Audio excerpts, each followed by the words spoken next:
All right, so again, we are starting with Chapter 9 today. And this is Lesson 9.1 called Quadratic Graphs and Their Properties.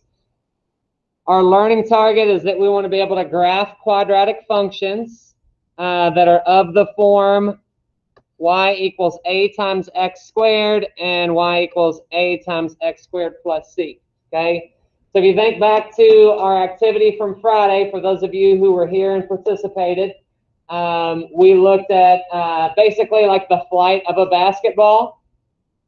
We went over how that is nonlinear, how it's got a curve in the graph.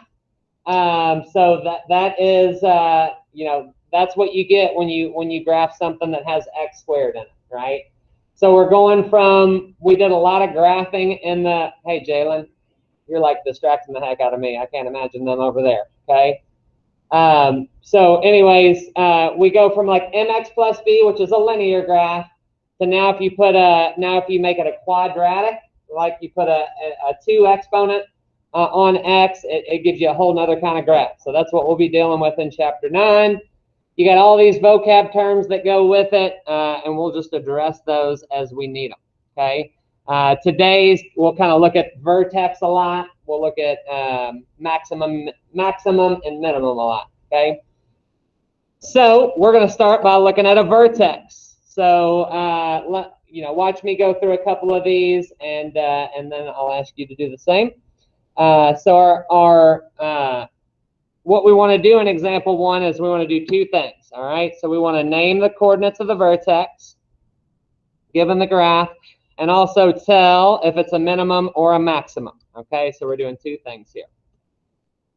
All right, so if I'm looking at A, the vertex is what I like to call the turning point.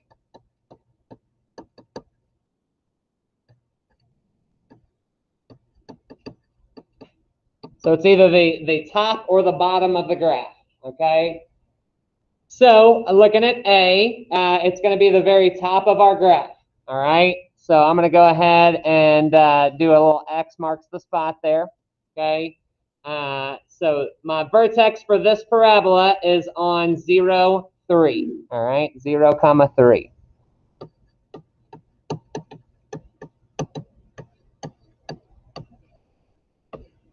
All right, and then I'm going to say whether it's a minimum or a maximum next, all right? So if you're being asked about the value of a function, it's talking about the y value, all right? So we're going to say y equals 3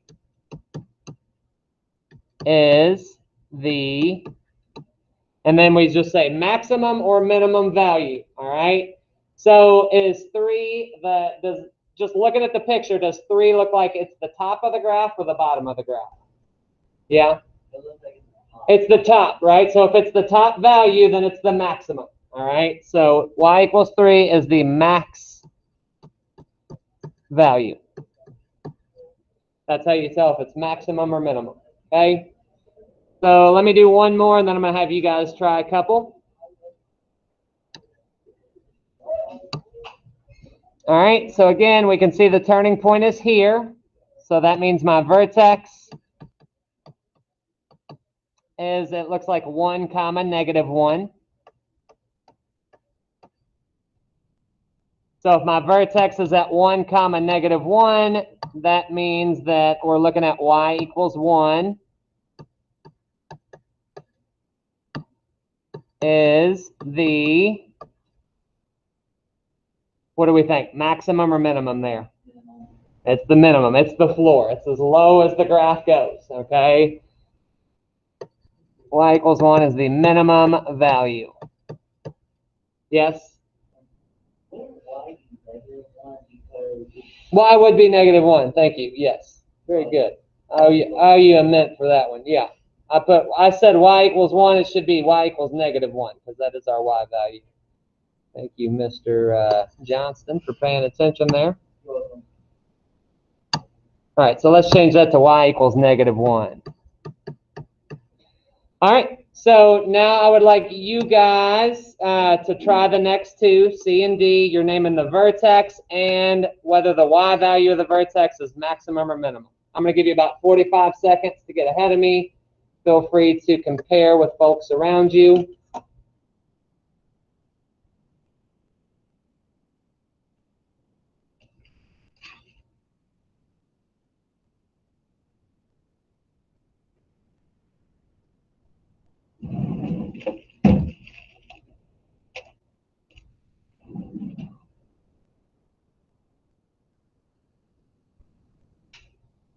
Thank you.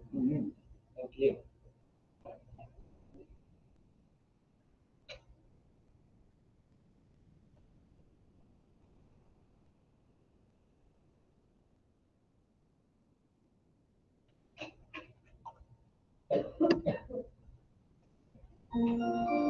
All right, Peyton, can you give me for C, what is the vertex? All right, you're looking at the right spot. You just flip-flop the Y and X, which is a common mistake. But just remember, when we're doing ordered pairs, it's X then Y. So -2. So just flip-flop those numbers, right? So it's gonna be right, exactly. So our vertex here is at -2, -3, and then we say so Y equals -3 is the blank value. I'm going to have the next person fill in the blank with maximum or minimum. Robert? Minimum value. Very good. So we can see that for those parabolas that open upward that look like a U, our vertex represents our minimum value. It's as low as the parabola goes. Okay? Jalen, can you tell me what the vertex is on D?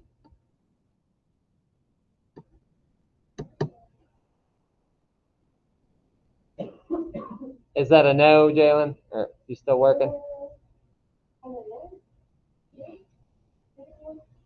No. Bree Styles, can you tell me what the vertex is on example D? Can you say that one more time? What's the vertex on example D? How about Cameron? Can you tell me? It is -1,4. Okay, looking right here, just naming that point. All right, so now that we know that, we would just say Y equals 4 is the either maximum or minimum value. So Caleb, can you tell me what goes there? Is it maximum or minimum? Well, you can't answer it by looking at the graph? Nope. Let's see. Kevin, it's the maximum. So if a parabola opens up, your vertex is the minimum value. If it opens down, that's the ceiling. That's as high as it goes. It never goes above the turning point. So maximum if it opens down. Okay?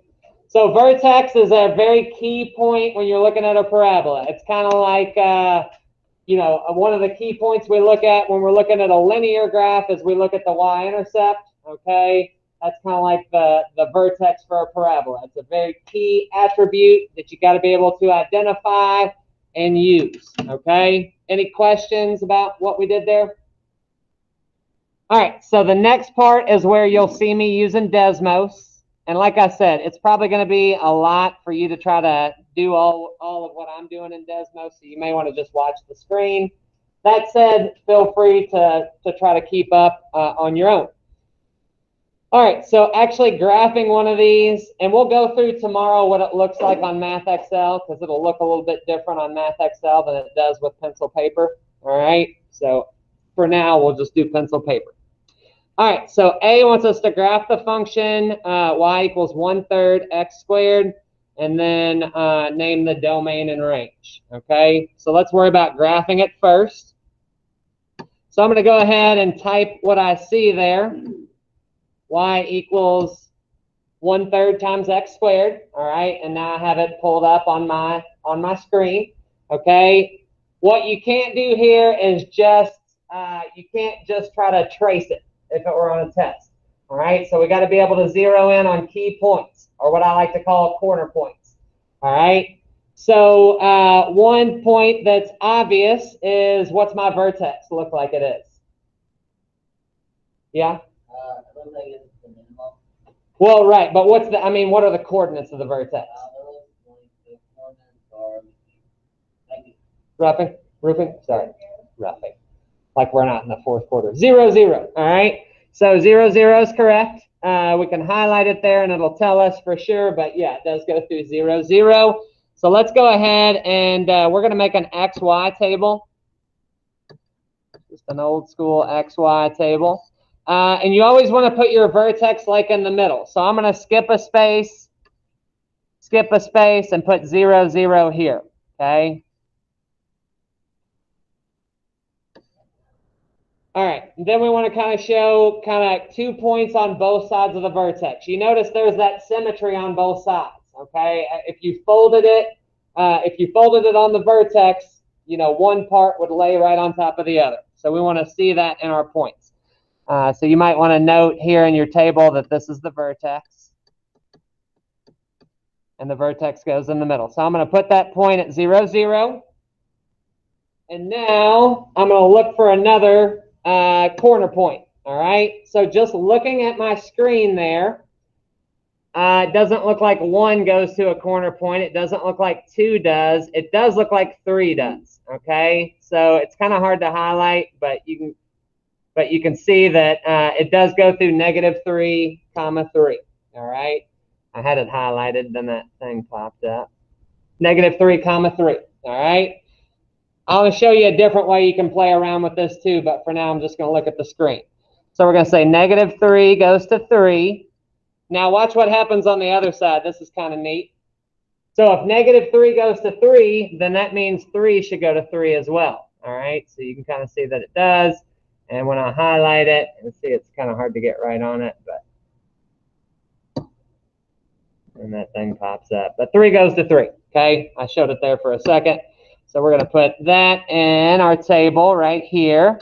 3 goes to 3. And let's go ahead and plot both of those. -3, 3 is there. +3, 3 is there. Again, you get that symmetry on both sides. Now let's look for one more point. Or 2 more points. But it'll be the same on both sides. Just by looking at my screen, does anybody think they see another kind of corner point we could use? I know it's kind of tough to see from your seat, but does anybody think they see it? Not 8. That's all right, though.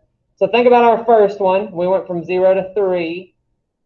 So I think I see -5, 8 on the negative side. It's not going to be -5, 8. So -5 looks like it's kind of hits right there between 2. So what about -6, though? -6 looks like it's going to be, yeah, -6 goes to 12. Again, I know it's kind of tough to see there. I don't know a good way to kind of get right to it, but you see it. You saw it a couple times. So yeah, -6 goes to 12. So that means that 6 is going to go to 12, right? So there we go. All right, so let's plot those, which are slightly off of our graph. It only goes up to 10. So 6, 12 is going to look like it's going to go just slightly off of my graph. And then -6, 12, same thing. Going to be right up there. Okay? So we're not just copying, we're not just trying to trace this U. We actually have guide points on there that make our graph really accurate. Now that you have those 5 points, we can go ahead and just trace the curve as best we can. It's always going to look like kind of a U.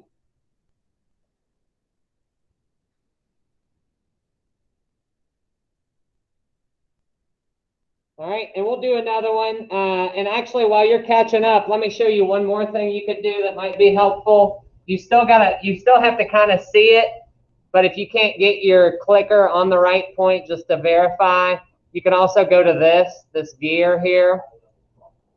And if you go to this table, you can actually type in whatever you want. So like we could type in -12 there. And it'll show me that -12 whoops, we didn't do -12. Let's try -6.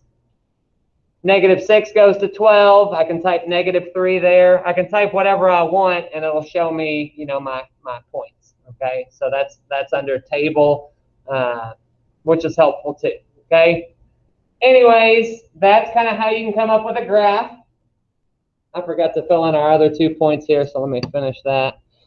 So we had -6 goes to 12, and +6 goes to 12. All right, so then we need our domain and range. All right, so remember, domain is any x value that can be part of this graph. All right, so I want you to put this domain is going to be all real numbers. Okay, so that is for any of these, that's going to be automatic. You may want to note that. You can plug in anything you want for x, okay? But there are some limitations for y, all right? So this gets back to, is our vertex a minimum or a maximum, okay? In this case, is it a ceiling or a floor? Or a minimum or a maximum? My vertex. Anybody? It's a minimum. It's the floor. It's as low as it goes, okay? So if it's as low as it goes, then we would say the range is y values are greater than or equal to the minimum value, which in this case is 0. Okay, so our domain is all real numbers. Our range is any y value that's greater than or equal to 0. Okay, because again, this is the graph, right? Here, y values are greater than, greater than, greater than. Here, they're equal to 0, and then they go back up again. Okay, so that's why the range is where you have to think a little bit. Yes. You use the / key. I can show you like tomorrow. I wouldn't worry too much about it. Kevin's showing you. All right, so let's do one more together, which is y equals -3x squared. Y equals -3x squared. So I'm going to go ahead and pull up mine. I see that some of you guys are trying to keep up on that. That's good. I appreciate that effort. All right, so y equals -3x squared. We can kind of see the picture of it here on my screen. If you're following along, you can kind of see it on your screen. If we're making an XY table, we want to put the vertex in the middle. By what you see on my screen or your screen, can anybody tell me what the vertex appears to be? Yes? The vertex appears to be -0. Well, just 0, 0, right? So yeah, it is 0, 0 as well. So let's go ahead and put 0, 0 in the middle again. So I'm going to go kind of down here to the middle. Put my vertex there. All right, now I'm going to try to find other good corner points. By looking at my screen or yours, what's it look like 1 goes to? Does anybody see it? I know it's kind of hard to see from back there. Yeah. -3. And that is correct, okay? So 1 goes to -3. Is right there. 1 goes to -3. That means -1 should go to -3, and it does as well. Okay, so I'm going to put those 2 points in. -1 goes to -3. 1 goes to -3. All right, and then let's see if you guys can see what does 2 go to. Probably be easier if you have it on your own screen, but maybe you'll see it on mine. Anybody see what 2 goes to? Kind of tough to see, I know. Let's see if we can figure it out. All right, looks like 2 goes to -12, and -2 also goes to -12. Okay.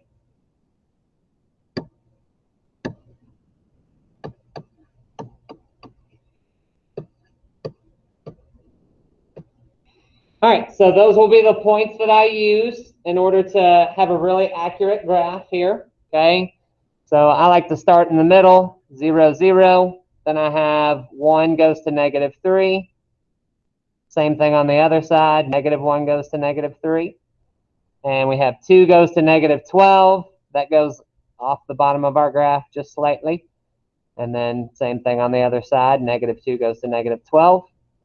So we can see this graph is actually appears to be a lot tighter in. It's a lot skinnier, okay?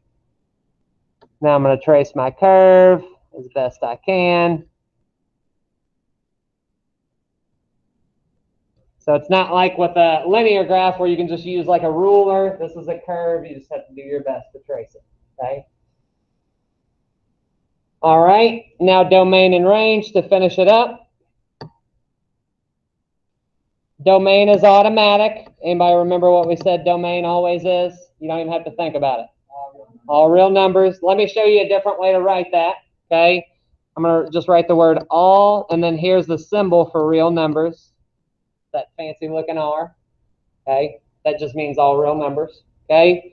The range is where we have to do our thinking.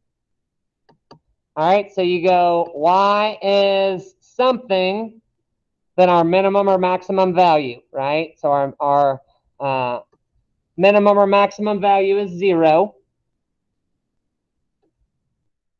In this case, is it going to be greater than or equal to or less than or equal to, you think?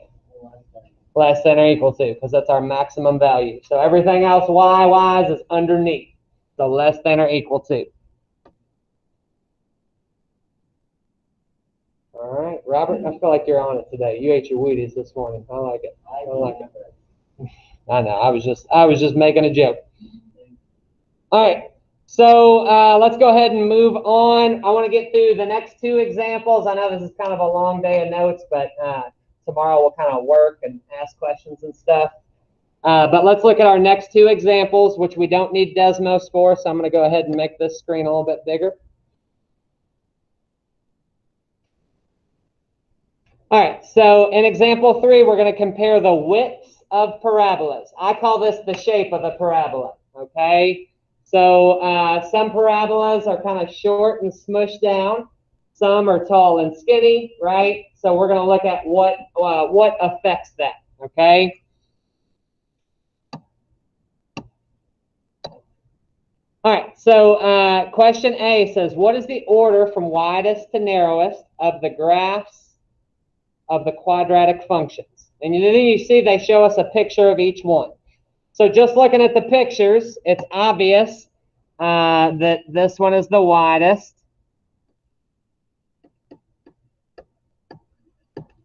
And that this one is the most narrow. Everybody agree with that? Just looking at the picture? All right. So now let's try to see why. Well, let's go ahead and formalize our answer. So it says from widest to narrowest. So let's go ahead and start with the widest was -1/4 x squared. The middle one is going to be x squared. And then the skinniest, or the narrowest, would be -4x squared.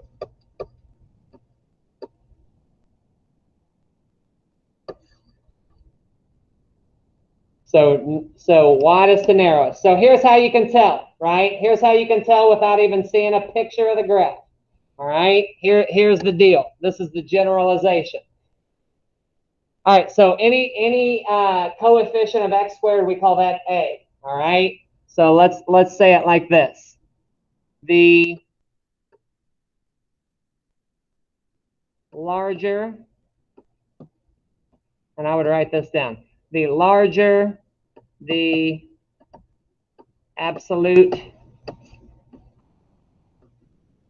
Well, I'm going to run out of room.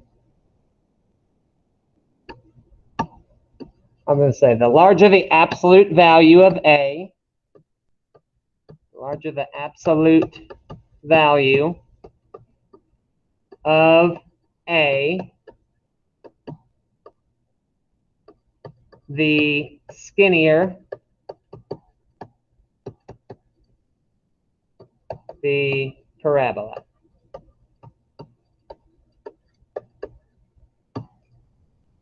So it doesn't matter if it's positive or negative, you're just looking at absolute value there, right? So if I multiply x squared by 20, it's going to make it really tall and skinny. If I multiply it by a number that's like between 0 and 1, like 1/3, it's going to smush it down. Okay, so the bigger the absolute value of A, doesn't matter if it's positive or negative, the more stretched out the parabola is.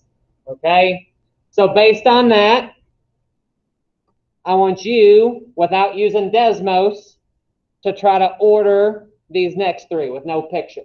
If you got what I said there, I'm going to give you a second to get ahead of me. And again, you're going from widest to narrowest, widest to narrowest. And we'll go over it here in a second, because not everybody probably got what I said there. That's okay.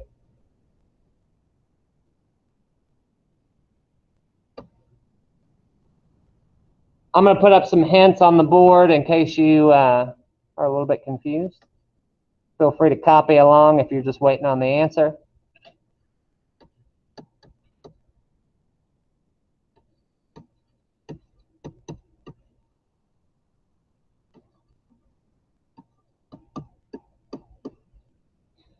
All right, so what I've done on the board is I went ahead and listed out the absolute value of A. And by A, I mean the lead coefficient.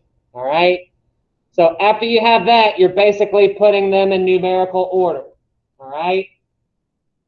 So once you see that, that tells you that this guy right here is going to be my widest, and this guy right here in the middle is going to be my most narrow. All right? So to formalize my answer then, if we're going from widest to narrowest, we would go negative 1/3 x squared first, negative x squared second, and 3x squared last. Widest to narrowest.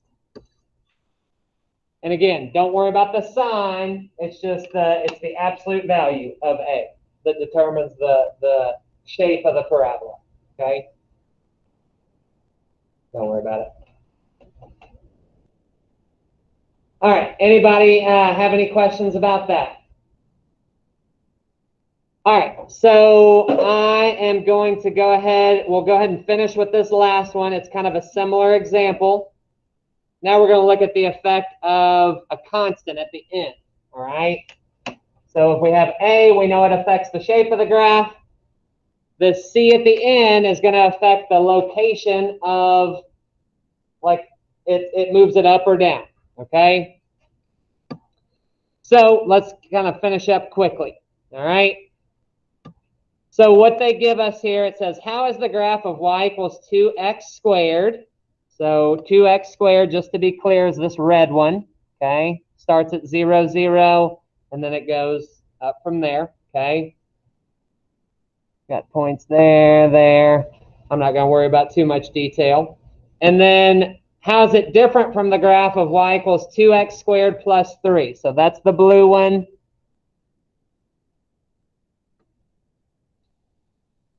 All right. So does anybody see like how the points are related? If you don't see it right away, no. If you don't see it right away, think about this number here. Anybody see it now?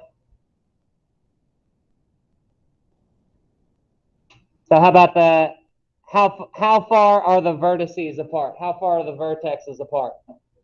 3, right? And every corresponding point is 3 apart. All right. So to answer the question, we would say y equals 2x squared is 3 units below y equals 2x squared plus 3. So that constant at the end is going to move it, like that plus 3 moves everything up 3. All right, it keeps the exact same shape, but it moves everything up 3. Okay, so just to finish real quick, how are the graphs y equals x squared and y equals x squared minus 3 related? So if plus 3 moved us up 3, minus 3 is going to move us down 3. All right, so we're just going to say it's shifted down 3 units. All right, and then how is y equals 8x squared different from y equals 8x squared plus 14? The plus 14 at the end moves us up 14, okay? So we could just say it's shifted up 14 units. And we didn't use Desmos there because we could use Desmos on a test, but just you know, you need to be able to kind of see certain things just by looking at the equation. All right.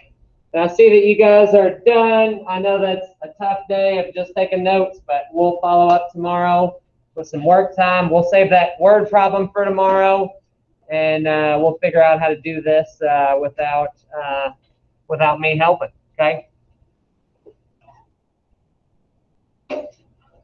We'll get a step closer to you guys being able to take the test tomorrow. Okay, that's what we do. We get a little bit better every day. Incremental improvements.